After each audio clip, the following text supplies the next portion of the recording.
There's a land just off the Atlantic, land of jungles, waterfalls, and sweet scenery, where poor people farm the lands and hunt the waters, and all live in peace and harmony. This is Guyana, beautiful Guyana. This is Guyana, beautiful Guyana. Diamond seekers go in the interior, pulling their creoles under the falls, singing sweet calypso as they heave on their way to dig up the diamond and the gold. Great kite tumbling to the river. How I love to see your foaming tide. I listen to the chirps of the cheerful kiskadee as they throw the yellow breast to the sky. Oh, Guyana, land where I was born. Oh, sweet land, shining in the sun. I could hear the monkey chatter up in a tree, and the parrots singing this melody. Oh, Guyana, beautiful Guyana. Oh, Guyana, independent and free. Oh, Guyana, beautiful Guyana.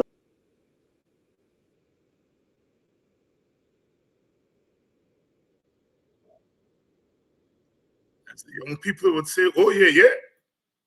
Good evening, and welcome to Politics 101 on on uh, on a Wednesday evening. Politics 101 on a Wednesday evening. Like to welcome everyone down to the program. Please share the link and let everyone know that we're on live. We're expecting Dr. Henry Jeffrey to join us for us to continue our conversation on what's happening in Guyana. The voice there of Hilton Hemudin, oh Guyana, beautiful Guyana, the land where I was born. The sentiments of our countrymen and women as we reach in these times for our deep inner self as we confront yet another assault on our dignity, because that's what it's all about. That's what it's all about. That's what it's all about. Dr. Henry Jeffrey is going to be here in a minute or so. He's backstage. and ready to go. I'd just like to welcome all of you. Welcome all of you down to Politics 101. As I was saying, Hilton Emmeline, um, uh, Bobishan, New Amsterdam. I had the pleasure of spending some years with him because he lived in Buxton. His father, Canon David Hemedian, was um, at the St. Augustine Church in Buxton, Anglican Church. He was the priest in charge there from 1963 up until 1980 when he died. He, of course, was a Bobishan, West Bobishan, Litchfield man. And so I, in a sense, grew up under Canon Emmeline. I was a altar boy at St. Augustine Church. In fact, I always remember the 2nd of December 1967 when I was confirmed. I was and I was an altar boy before I conformed the 2nd of December 1967. Canon Emmeline had quite an impact on us young people who were in the Anglican Church at the time. And I stayed an altar boy, I think, for the next 12 years or 13 years until I guess politics drew me away. Marxism, they say. If I later on I found out that they were priests who were Marxists. I didn't know, felt at the time, and I moved away from the church in that sense. But Hilton Emmeline spent those years in Buxton, and he was the first, as they say in those days, the MC was the head altar boy. When I joined, I became an altar boy, I think I was about 6 years old or 7 or thereabout. And Hilton was first MC. So I know Hilton well. And he was always playing around with songs and guitars and so on and so on. Quite a wonderful person. I ran into him a couple of years ago in New York, where he still plies his trade. Welcome to Politics 101. Please share the link and let everyone know that Politics 101 is on. Quite a lot is happening. Tomorrow, that meeting between President Ali and President Maduro in St. Vincent, it's hitting the headlines. As you know, last night, Professor Thomas was on and he was quite scathing in his reaction to that meeting. On Monday night, I gave a long commentary. I felt we feel that it's not such a good idea.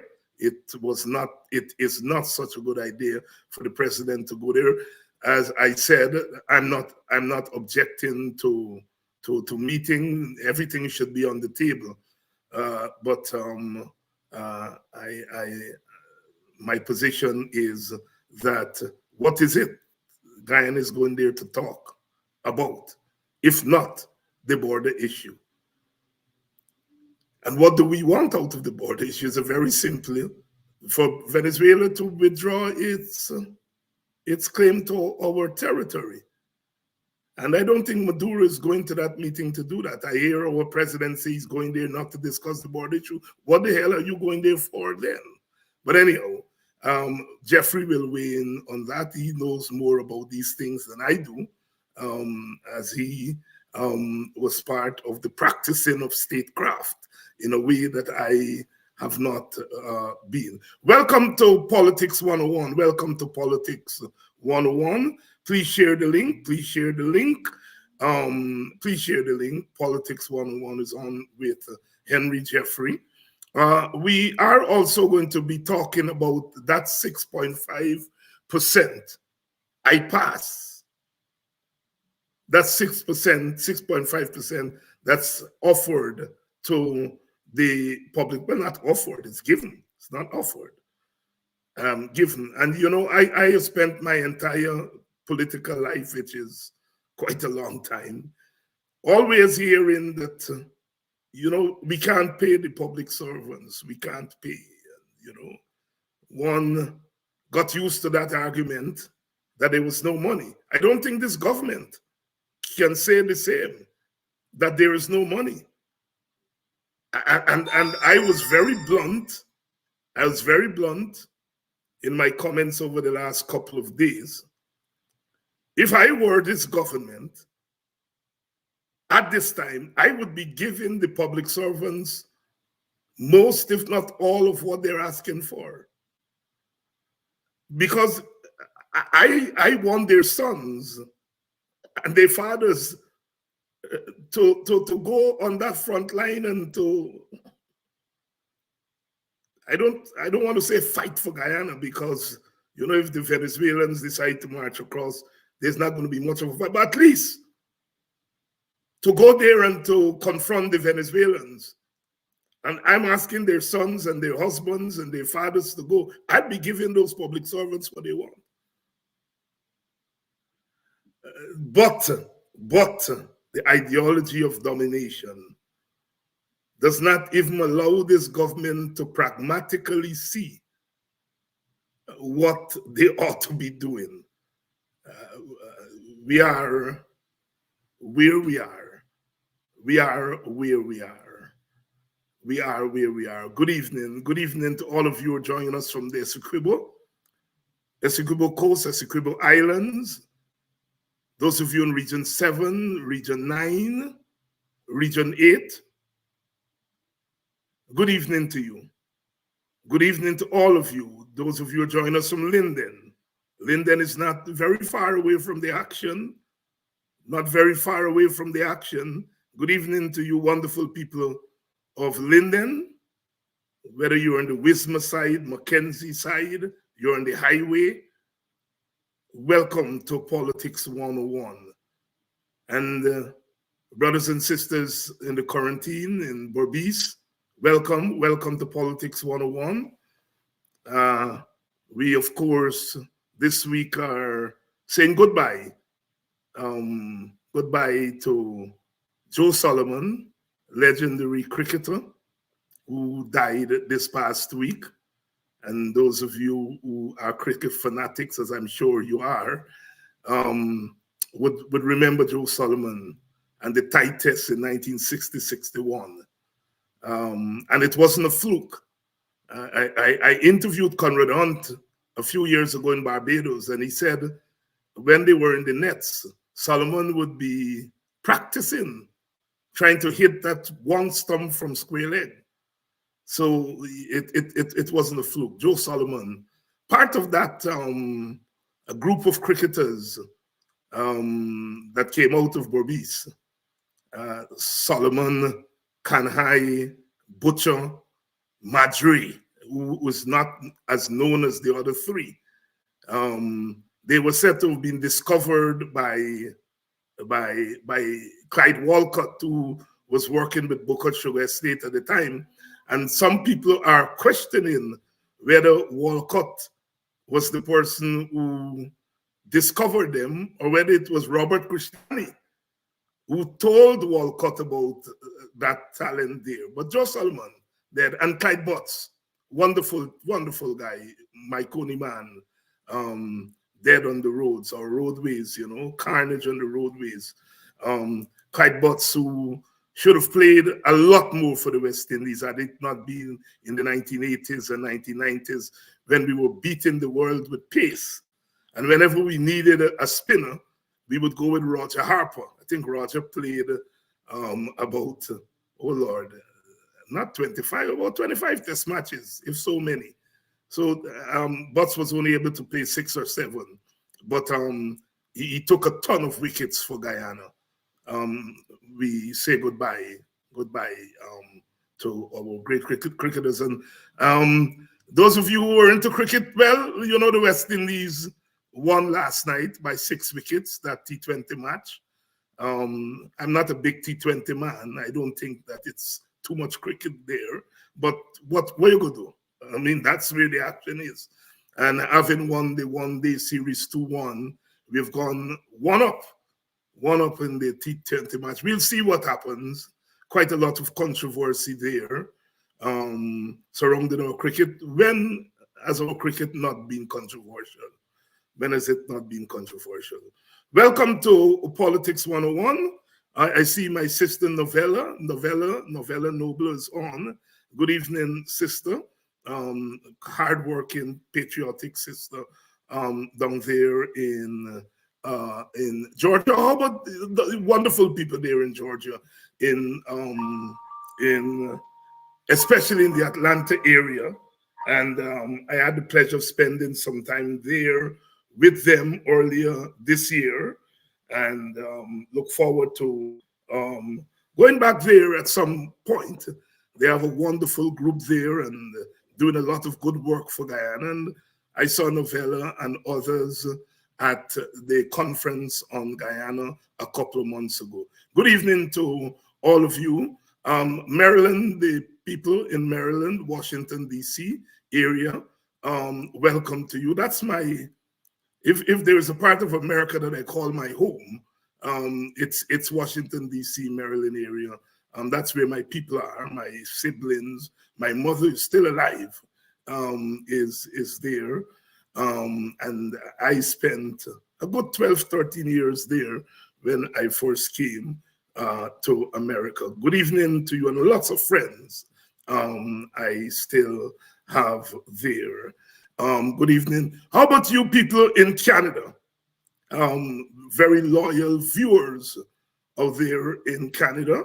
I met up during the Thanksgiving period with my friend Brian Moses, and he was visiting his relatives in Maryland, and we caught up. And of course, we spent on Thanksgiving night about 3-4 hours just talking politics, Good evening to all of you, wonderful people.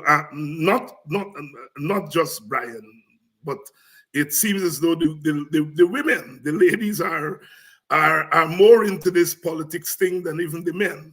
Good evening to Brian's wife, Miss King, and all the others. Good evening to you, my friend Colin Burke, who is a loyal listener and viewer. Good evening to you.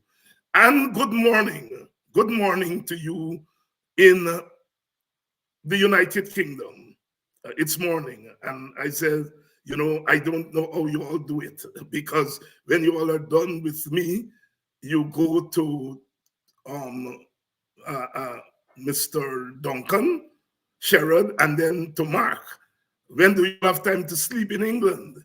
And those of you in France, good evening. Good evening. As you can see on the screen, I put up my little band at the bottom. As you know, it's the end of the year, and Politics 101 do our little fund drive, asking you to make a generous donation to keep our program alive. We come to you twice per year at Emancipation Time and at the end of the year. So it's that time. And, the band is there at the bottom of the screen. Welcome, all of you. Welcome, all of you, to Politics 101. And I think we are about ready. Everyone seems settled. June Gilbert, good evening. Good evening to all of you. Deborah Leach, Diane Yearwood, good evening to all of you. Those of you who are joining us from New Jersey, I notice some of you are in the house.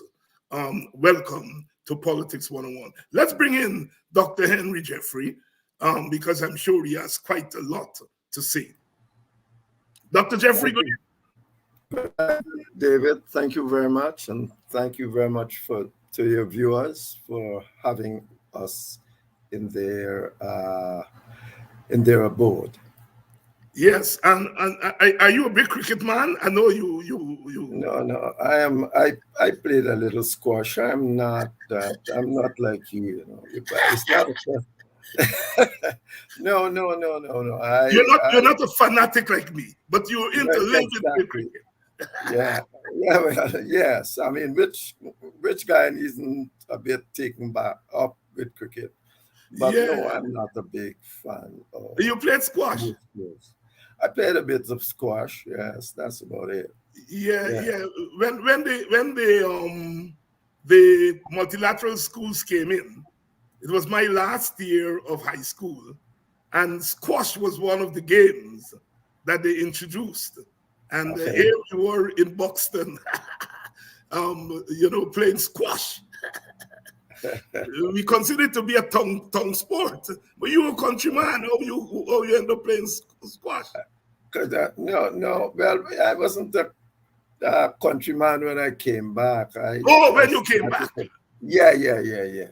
So I started, and Courtney used to say, you are playing squash when people want squash to eat.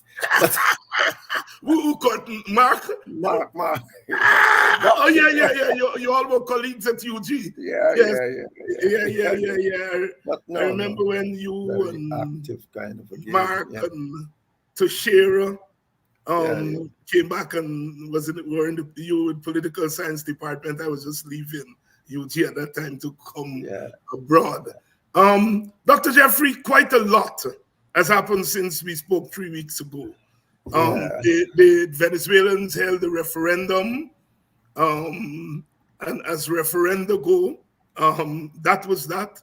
And then the government issued some decrees, and everyone, by then the rest of the world had begun to take notice that Venezuela was not just playing around.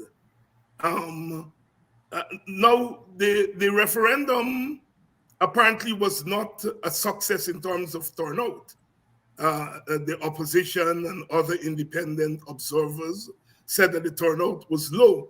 But then the government issued the decrees. Were you taken by surprise by that? By the decrees, Yes, the issuing of the decrees. Venezuela went this route before. Remember, at one time they were going to give passport to Essequibians and all of that. So they've done this route before. But my position is that Maduro went to the referendum. Those who voted gave him 90%. I mean, some people are saying it's 10, but nobody's getting past 20% of the people that actually voted. But then nobody really actually, uh, uh, on the other hand, nobody actually says that most of the Venezuelans don't believe that Guyana belongs to them. I mean, the fact that you haven't gone and vote does not mean that you don't feel that way. Indeed, in democratic theory, we see democracy as settling down and doing well when there is not a excess of voting. There's not a lot of voting. So, for instance, Guyana, you got 90 something turnout. If you go to England, you get 40 something, because this is a stable democracy. So all of that taken into consideration. But you see, I kind of hold a different kind of view. I don't. What does Maduro want? If Maduro goes, come and invade or do anything like Guyana, he will drive his people further into poverty. He will alienate the entire world, and the refugees will be all over the place. I think Maduro can't be that foolish. Not to recognize it would not help his position. And therefore, from my standpoint, what Maduro has been doing is try to do what lots of politicians, more a politician, particularly in democratic countries, uh, that the votes are fluid, that you got all sorts of people voting all over. He's trying to win back popular support because it has fallen off on him badly. Popular support, the lady who just won this mock primary or whatever they had, has demonstrated that uh, his vote has fallen off. Maduro now got to win some support, and what the Venezuelans, he thought, well, maybe they still do, would love best that for him to talk up and show a strong man position in terms of Guyana. Now, if that was his position, which I believe it was, I wouldn't find it strange that he's got to follow up. You just can't do that And then people, and you got to follow up with some other things. How far your follow up will go is another business. Saying all of that, once somebody is claiming your border and making those sort of noises, you have to be on total alert. You have to be totally prepared. I heard you say just now that, well, there's no point fighting Venezuela. But I don't believe that. If you remember Burnham 19, what was it? 64 82. speech. Oh, No, 64. 64. Yeah, speech or something, when he made it quite clear that, we will fight, but we will, and you can cross the border, but we will fight and we will not die as hogs. I think that's how he ended his speech to Parliament. And the PNC, well, the GDF, not the GDF, the PNC, it's two different things. The GDF then was rated. I can remember reading that GDF is rated as one of the best forces in Latin America and the Caribbean. So, I mean, GDF was rated. GDF not rated now. But the point is not you can't confront Venezuelan army and expect to beat them. Not at all. Hamas can't confront the Israeli army, expect to beat them. They're fighting guerrilla warfare. You'll have to fight, or rural, that kind of warfare. You got the guerrilla warfare in there. And I don't think if you got 500 good men or 1,000 good men, but committed men, committed that actually believe in Guyana. That's why the PP is missing. I believe that Norton, and he sit down and say this and this. Oh yes, we are with you. That I mean, the people will. You understand what it is like to go through and go and fight in a guerrilla warfare. And you gotta be committed in your soul. Got to be committed to that. It is not simply a matter of, oh, Norton and we have reached, and now the opposition are together. You are sending people to put their lives in jeopardy, and in a precarious situation that they are likely to lose. You are almost sending them to die. And if you want to hold off the Venezuelans, they can't settle down in there if you got 1,000 good men. That was always born in position. You can't settle down in there. You can't live in there quietly. If we got 1,000 good men, you got problem. Now, I think that is still a fact. It's going to be a long war, all sort of thing is going to happen. All your friends, I see the Australian opposition leader cursing out Maduro already, saying he's abandoned the country, is a failed state and all sort of things. But so you have to be prepared for that. And I believe that Maduro can't be that thing. He wasn't an army man like Chavez, but certainly he can't. He got advisors. Everybody got advisors. So in my view, he wanted something. He got to get out of this. He got to do what he did. He got to follow up.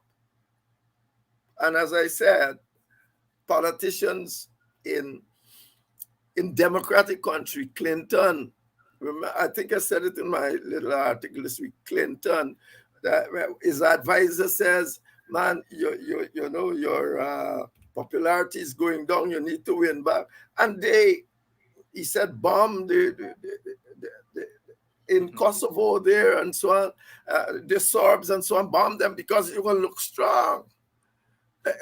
JFK increased Kennedy increased the budget and bring in missiles and all that time because they told him you gotta look strong. He wasn't going to war, but he's spending all the. Even Margaret Thatcher says the Falkland War saved her skin. She looks strong, and all of that. So he knows that.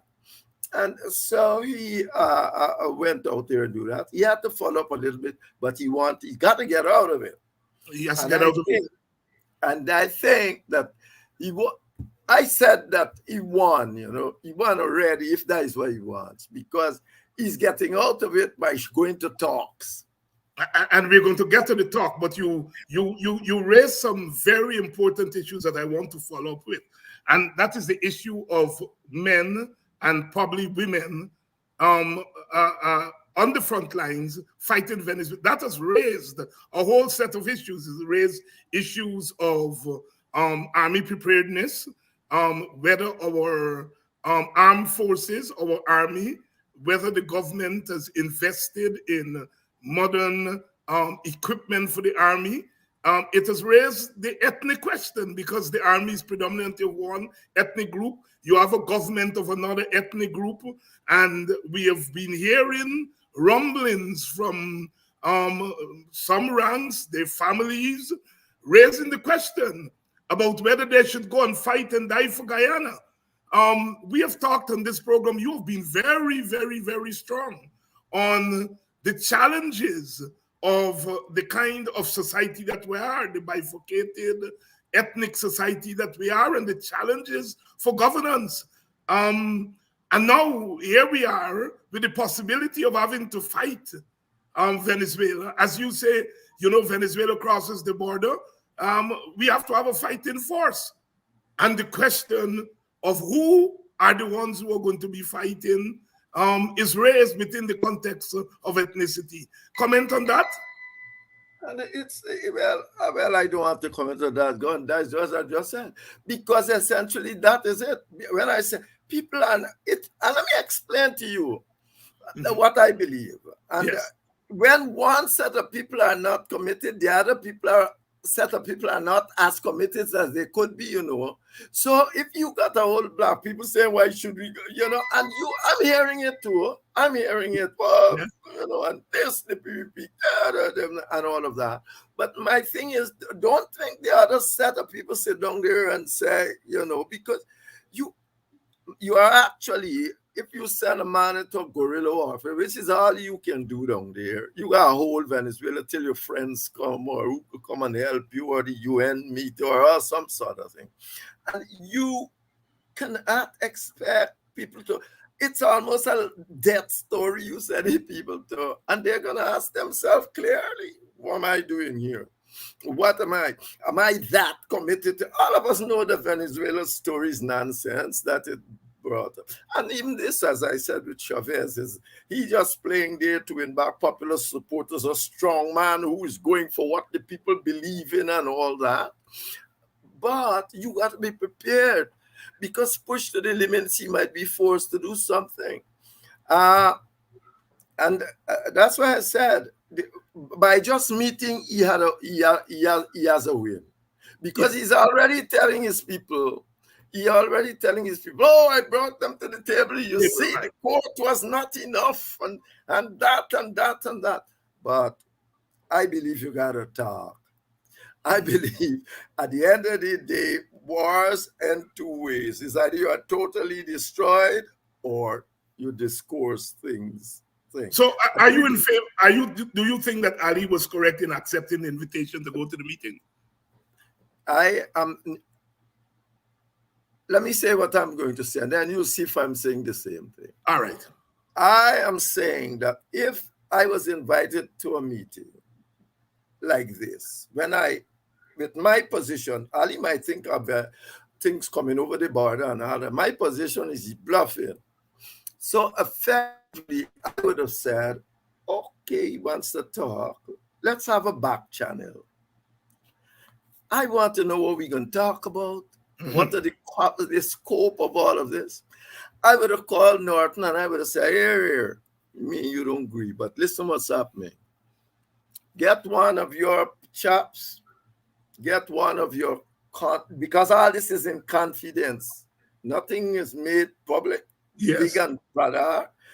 And we got a back channel here. I'm get one of my people who know Venezuela. He can go and find people. He's got, what with the name, Jeff, thing that was there as ambassador. We got all sort of people. We got Ronald. You get Ronald, you get Courtney. Yeah. You get the military Cheryl Miles. And all those people, yeah. Right. So you can say, look, let's go and chat out and let's get something of an agenda of what's going on here, discuss the possibilities, and let's see if we can meet on anything, because and what we are going to meet. Let's deal with the scope and everything. Man, and Kissinger became as good as he is because he's the master of back channels. You just don't wake up and say, I'm going to, my friend call me, I'm going to a meeting to do something with all this confusion. No, and now quarrel about what would be spoken about. Yeah. No, Jeffrey, I'm with you. I'm with you on that. I am totally with you on that. But I think you are talking about what you will speak about when you decide you'll go. I mean, this shouldn't be a discourse. Your men, you know, when you, if that are the chord, when you go in there to shake hand and kiss and say, all right, we agree. And there's only one thing they can agree on, that we will live together in peace and tranquility after the court makes a decision, whatsoever that decision is. And as a brother, I'm here to discuss with you how we can go far from then. But before that, there's no discussion about anything else. I think we should meet. Venezuela is not going anywhere. Guyana ain't going anywhere. So we got to work and live and think together. And we can live together. This little piddly isle we find, that can't be your motive. 11 billion barrels when you had 308 billion barrels. I mean, this is nonsense. So effectively, we can work together. We are close. We can cross borders. You got a nice country. We have one. That sort of thing. But all of that comes as to the end of the court discourse, and that is it. When the court make a decision, we will give a framework to move forward. I think that's enough to satisfy a lot of his people, if you want to stay within the rule of law. Dr. Henry Jeffrey here tonight on Politics 101 on a Wednesday night. We're doing it. Welcome to all of you who have taken the time to be with us tonight. Good evening to you all. Desiree Simmons, my sister. I haven't said hello to you in a long time. Good evening to you. Good evening to you, Edward David. And of course, Mr. Gordon, you are always with us. Welcome to Politics 101. Henry Jeffrey's here tonight. And of course, whenever Jeffrey's here, you get, it's going. What do young people say? Yeah. we doing it. Well, you all know it's that time of the year. It's that time of the year. It's the end of the year. Politics 101 fund drive. The digits are on the screen. I can't do it like Sherrod, but the digits are on the screen. Please contribute. Please contribute generously. Welcome to you, Karen, Black Karen, Susie Wong. The Susies and the Wongs always go together. My brother Perry Mason, good evening to you. Edward David, good evening to you. Dr. Jeffrey, I know we're going back and forth on this thing, but I got to take you back to this issue. We got some sauce that start coming in over the last 3 years and so on. This government is not invested in hardware for the army, in beefing up the army. The government can't not know that Venezuela would have done something, and so we would have to prepare. It didn't come out with a military strategy. One get the sense that that was not big on the agenda. Anyhow, here we are, and we are facing this existential threat that you yourself have said, that even when the ICJ rules in our favor, and we expect them to, that this matter is not going away. And so the issue of a well-oiled army comes to the fore. But we have some deep systemic and sociological questions to face. The army is of a particular ethnic group. The government in power socialized its people over a period of time to see the army not just as a state, as an arm of the state which all citizens have misgivings about, but to see the army as an ethnic enemy. And so the question of whether this government is going to invest in beefing up the army, putting more weapons in their hands, etc., must be something that the PPP will have to consider. Have we reached the point where we have to say, well, ethnicity or no ethnicity, we've got to arm the army, and we may have to consider Burnham's People's Militia again? What says thou? Well, what I say is that no government going to accept anything you say there for the obvious reason. Yes. So you say, because if they have not put enough, and if they are not prepared to put enough, we're doomed. Because even if the Venezuelan does not come across, the threat remains there. And nobody would know what they can possibly do in that context. So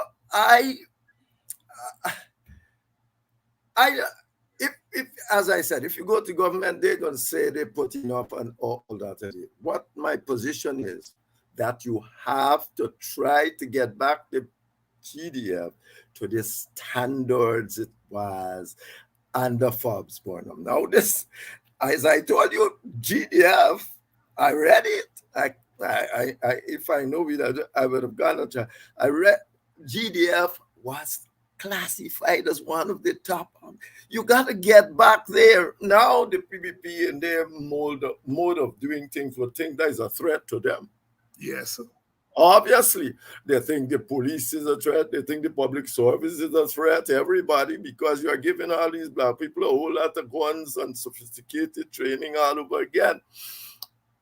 That is why the system we have is unworkable. At every single stage you go, it's unworkable. It can't even bring together what we're going to call army that would stamp on every enemy for you. You can't be certain that there's they know that they can't be certain. Somebody just go away and gone and so on. So effectively, we have that problem. It's not, if they are not doing enough for the army and they got money now, so you can't, if they are not doing enough, if they are not paying them enough whatsoever, they better start doing it. Because, well, what else can you say about the situation you have just explained?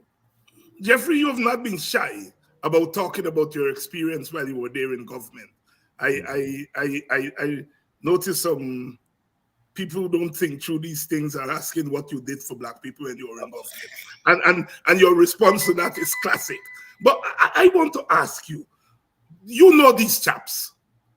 Do you think that we have reached the point that Venezuela has pushed us to the point where those chaps are going to bite, quote unquote, bite the bullet and say, we've got to beat off this army. We are taking an ethnic risk, but a political risk, but we got to do it. Do you think they have it within them ideologically to go in that direction? And I'm not talking ideology in terms of communism and socialism and so on, but in terms of the way they think philosophically. But David, you surprised me. You just said they had the opportunity to demonstrate to people that they are going somewhere along. You give them they give you 6.5% increase. That looked like a change of any policy, anything. And they got some people writing nonsense over the 2 years. Over the 2 years, the amount you have is 30%. Well, suppose last year you give me 29%, and you only got to give me one this year. they manufacture all these things that come up with these numbers. So effectively, let me act, so I am saying to you that it is quite clear that that does not happen. And David, it's not going to happen in our country because the PPP is dead set upon ruling Guyana alone, regardless of the situation. And it's not going to happen. It's not going to go down well. So effectively, that's where we are. No, I, I don't think they'll put the resources necessary into the army to do to be a really appropriate force for the conditions that, and then again, even though they try, you can get people, the mindset is not, man, you don't give $10, say come and build some road for me, and when he gone, he still got to rum shop and say, yo, what bandit you are. So no, you gotta get commitment, serious commitment for this kind of thing. And Jeffrey, no, Jeffrey, when I was in graduate school and I was writing my master's thesis and my PhD dissertation, your book with Barber yes, was one that I had to read. yes, It was on my reading list, and my advisor Hilborn Watson, Barbadian, political, it was on his reading list. So I had to read you when I was in graduate school. That's 40 years ago. All right? yeah. Jeffrey, you mean our country has not shifted in terms of a recognition of our problems that we brought with us into independence, given our history? And we've had 60 years of independence. Um, have we not shifted in terms of the political elites grappling with this problem and moving in some progressive direction? Let Is me that ask you what something. you're telling us Let tonight? me ask you, Yes. has Israel shifted? No. It's the same kind of something. As Israel shifted, I mean, who has shifted in these kinds of a country? Somebody always got to shift them. Was Northern Ireland that shifted? Not until Clinton go down there and Biden, Clinton, Biden, and others go down there and say this got to end, and bring them together. Fiji shifted. The only thing shifted in Fiji is that all the Indians had to migrate. Yeah, what has shifted? These countries are not easy to manage. Once the PPP done what they have done, I'm not. Let me go back. I'm not saying that Jagan or Janet was racist, but I'm saying all they had to keep their people together was racism because it's easy, it was there. Burnham, so they demonized Burnham, and by definition, the PNC. So the people actually believe that black people are a threat. That was the whole thing. Now socialism gone, but the racism remains. Socialism, and they are still pumping it up. Look at Monterey Post Market. Come on, I got 3,000. If them 3,000 soldiers at arm, you got couldn't stop a dozen PNC people from rifling your supporters and the market. What can they do? They allow that to happen. You know that when people are coming down from Golden York with that kind of thing, you're always going to have people between them that are going to start trouble. You got 3,000 soldiers or whatsoever and police, and you make that happen. Well, what going to happen now that Venezuela comes? Because you are totally incompetent. You are totally incompetent. You can't have them make to your supporters. But why? Next week they go down there and share out money to people and say this, we are giving you this and that. That's why. To bolster this notion that black people are criminals and all sort of things. What happened during the 2015 election? Not the same. After the thing looked dodgy and the polls, what happened? The vice president wasn't charged, have to be charged with about kicking down the door, reminding people of these things. Yes. Why would you ask me if anything changed? Really? Good evening to all of you, Keith Beresford, all of you that are on. And as I usually say, when those of us who got the opportunity to study these issues and to look at how they play out in other parts of the world, when we make these analyses that Dr. Jeffrey is making here tonight, is not to say to you to be hopeless, not to say to you that I mean, nothing can happen, throw your hands in the air, but it's really to point out to you all the enormity of the problem, because sometimes as citizens, we tend to find the simple answers to difficult problems. And it's one of the things that we have had to deal with in Guyana. One people, one nation, one destiny is an aspiration. We made it into a truism. The other side is talking about one Guyana. We are making it into a truism. You read the papers, people saying we are all one against Venezuela. And we haven't seen one forum where Norton and Ali stood together and speak to the guy. Yet we're one. We're one. No, no, no, no, no. As I said this morning, in an imperfect, and I am the first one to admit it, because it's something that one has to really think through and explain, that we are a country without a nation. And that may be harsh, but we have to, even as we think about ourselves as a Guyanese people, we have to bear that in mind, that it's fragile. It's fragile. And we're not saying that we should stop working, but we are saying this is the reality. This is the reality, and this is what we're dealing with. Dr. Jeffrey, again, you were there with those guys. The issue of Indian people joining the army, it has come up from time to time. And when Jagan came back to power in 1992, I understand there was an initiative to get Indian people to join the army. It wasn't successful. And let me ask you this.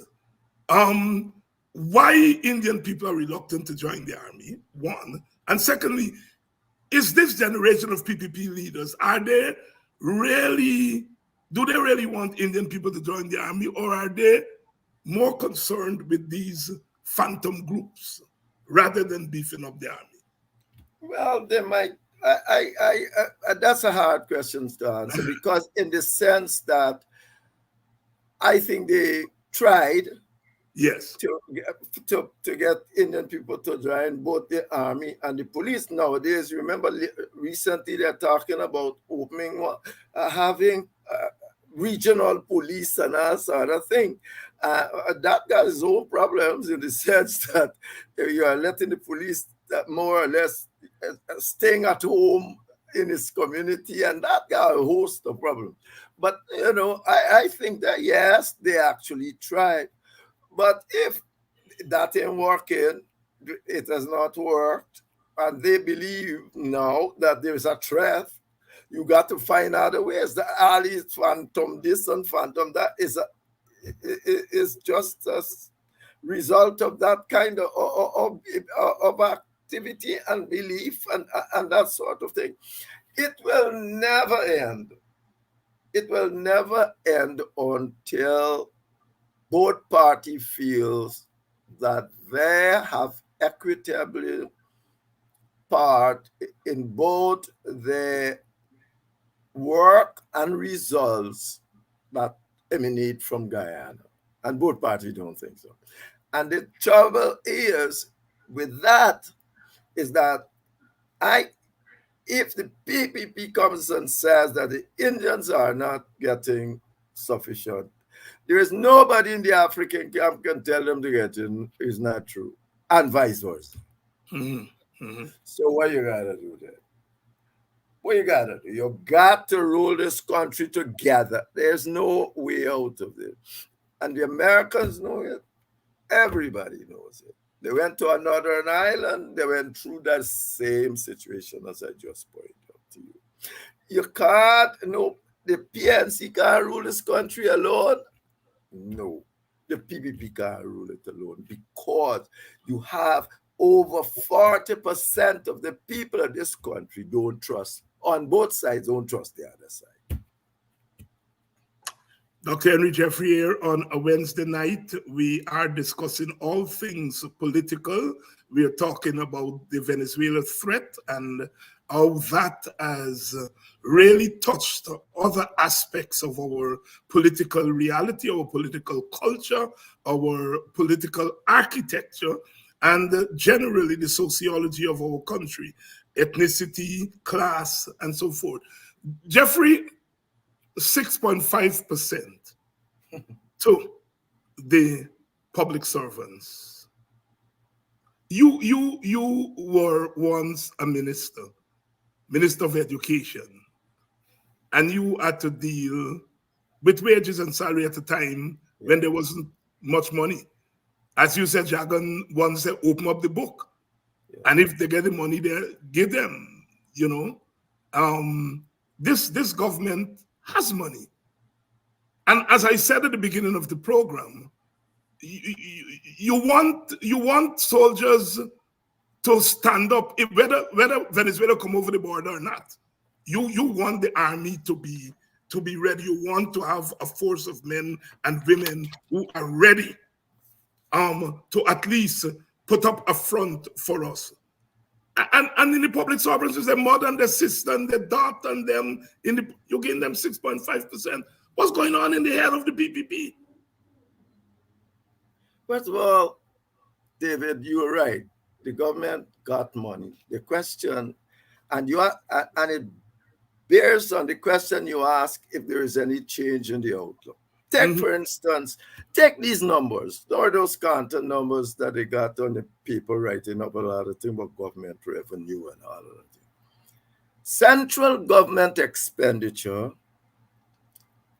in 2020 under the Green administration, right, was 28.4%.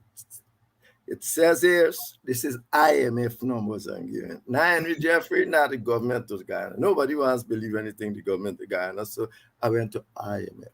And this is their latest report, 2023 report, staff report, right? So this is their last report they did in December. Current, well, that came down to 24% government expenditure, came down to 24.2% in 2021, 19% in 2022, and gone back to 24% in 2023, 24.6%. So what you got there is barely a 4% movement, right? Please note, it's only a 4% movement. Current government expenditure, that is overall government expenditure, on current government expenditure, however, moved from 21.7%, 17.7% in 21, and 11.1% in 22. And guess what it was? Recurrent, now you know what recurrent is? Wages and salary and all that thing. And guess from 21% in 2020 what it is in 2023? 10.8%. Wow. Yes, that's what wages is. It moves from 21% on the afternoon to 10.8% in this year. That is what he's spending on current government expenditure. But here's the kick. Here's the kick.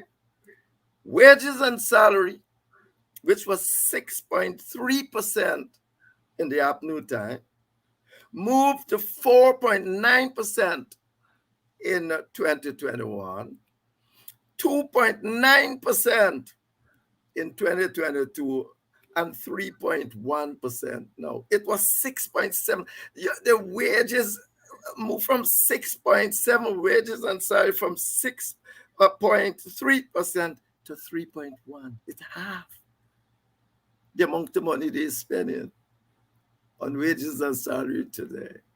But look at this. Now this is all right. We'll talk about that just now. But look at the capital expenditure now. Mhm. Capital expenditure, which was 6.7% in 2020, became 6.5% in 2021, become 8.5% in 2022, and today it's 13.4%. God. And we know That doubled. That doubled. that double. That double. That And we doubled. And the people that are working for you, they think, God, no. Now, if you ask me if these people, if people change and change, they're just trying to use numbers, it's damn lie and statistics and they say. But that is what has occurred, and it's happening because they could, because they don't have trade unions in Guyana. mm-hmm. The very thing, oh no, they call themselves on the register, but there are no trade unions. If you can't strike, because that is the ultimate weapon of a trade union. You don't want to go burn donkey in field and all that sort of a thing and get, but that's when normally you are forced into. But if you, where's this trade union? Because any trade union is not use you and I sit there and say that this is terrible, terrible, terrible. Anywhere, any country, indeed, if you go to the literature right now, you will see that one of the major reasons for the inequality in the world is being the diminution of trade unionism. In America, Canada, everywhere, the trade unions are not there, therefore the employers take what they want and do what they want. And that is essential. You don't have to, if you must have a trade union, you must be able to strike. But how can you strike? Well, how are you going to strike? How would the teachers strike? Half of the people, well, nearly all of the people are working for the government. The government went so far as to diss even the opposition parties that are talking to them so much as you. They are going to diss you. They don't have to speak to you. And effectively, that was it. And why should the people want to come on the road when the government can just do what they want, can discriminate against them, they can lose their job? You can't just go and tell them we're going to march. That is another reason, an important reason why this country got to be managed by both parties. There's no way that you can tell them people to go and march. It's a divided country. You ain't gonna get a lot of Indian people going out there march against the PPP, as you certainly would have had a lot going out to march against the black people going out to march against the PNC too. But that's not the point. The point is when you have that disassociation that makes internal organization useless. They're there. The Constitution has all the rights of what you must do and what you can't do and all that. But because of the nature of the Constitution, the government can do anything it feels, and the workers just got to sit there and take it. What else you gonna do? What else? Well, as I said, PPP tried now and then to burn up some sugar cane, do this, do that, discourage people from planting rice. But you are in an autocratic country. In a sense, what Maduro is doing there is a result of the fluidity of voting in thing, because votes change in large numbers. So he's trying to win. But Ghana, that don't happen. That's why they say Maduro is an elected autocracy. But Guyana is an elected democracy minus all the political virtues. So that's what we have. And you got to live. I don't know how you can do anything about this. Oh, if you argue like that, you know what they're going to, the people got the answers to that, and I must say it. They're going to say, well, maybe we are giving public service nothing and all of that and all of that. But when they knock off 7,000, what we do with the 7,000 sugar workers, what we do, well, you're going to have to answer the day. But the point is, that is the reality of Guyana. You can say it was good. They gonna say it was bad. You gonna say it's good. Bad now, they say it was good. They got people writing up a whole lot of nonsense or something. So effectively, that's where you are, my friend. Jeffrey, I said this morning, I was on some program this morning, and I said that as much as the PPP government not sitting down with the unions, the public service unions, the teachers unions, etc. If the government were to give teachers and public servants $250,000 cash grant, I don't think the unions would complain too much that you want to sit down with me to give them 250,000. No, I mean, in a serious way, the government deals with Kawu differently and probably Nasi, and it goes back to the real nitty gritty of our problem. One party government in Guyana really is a failure. It's a failure. It's a failure. Dr. Henry, Jeffrey, it's going to be quite a working Christmas because we're under the gun, so to speak, as we go into Christmas, because nothing much is expected to come out of that meeting that Dr. Gonzalez has organized. And, you come up as an integration person. How far have we come that now Guyana cannot naturally expect CARICOM to stand with us in a conflict with Venezuela, in which we are in the right, and CARICOM is in between. Yeah. But David, CARICOM is in between largely because CARICOM got interests, other interests around. Yes. And I was telling you that the Australian leader of the opposition, I have the thing that was cussing up the CARICOM, saying, what kind of people are these? They go, Guyana is right. Okay. One asked themselves if you would have been making that same statement with such bad life was China doing a Maduro on him. You see? But you got to get real with politics. I mean, you got to get real. All of these people got certain interest in that. And within the context of that interest, they have maintained their support for you. Well, if Maduro do anything crazy, that's supported with her. It will wither. Because they're going to have nowhere further to run. You see, you can gaff what's going on all over the place. But if you only make some across the border, the support wither. It will wither. What in 2015? Anyway, leave that alone for tonight. Yeah. Okay. Dr. Henry Jeffrey, as usual, always lots of food for thought, really going straight at the heart of the matter. My brother, thank you again for coming through. And I know we have one more show before the end of the year. And as usual, it's our Guyana. Lots are going to be happening. So I'm sure you'll have more than a mouthful the next time we talk. All right. Thank you very much. Thank you very much. Thank you very much, audience, for staying with us. Thank you, Dr. Henry Jeffrey. He has a column in the Village Voice, Future Notes. You can check it out there in the Village Voice. And I want to thank you all for staying with us. Please, it's time for you all to make your donation to Politics 101.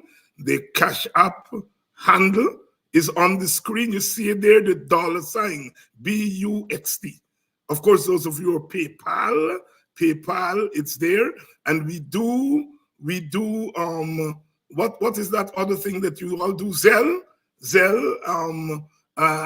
You can use that email address there. That's on the screen for the Zelle. Please make your donation because it keeps our program going, keeps our program on air. Of course, we are indebted to you by your very presence every night. How you all do it, I don't know, but I know that you all do it, and we are grateful, very grateful. But we are asking you to take that one little step in this festive season Thank you very much. Thank you very much, Yvonne McPherson. Thank you, gentlemen. I love Guyanese. You know, we have a turn. You know, we take the English language. You know, when we say gentlemen, you know, we really put an added meaning to it. You know, Mr. Gentleman, you the Mr. Man. Thank you, gentlemen. Thank you, ladies. Adrian Sanders, good night. Jennifer Douglas, Rashley Ford, all of you, good night. Please make your donation to keep Politics 101 afloat. See you all tomorrow night, because we're going to be kicking it. I can't remember who's going to be here tomorrow night, but we're going to be kicking it tomorrow night, because tomorrow that meeting is occurring. And so we're going to be talking about the meeting tomorrow night. So please be here. And again, thank you all so much for staying with us. And as usual, I love you all eternally, because you is me and I is you all.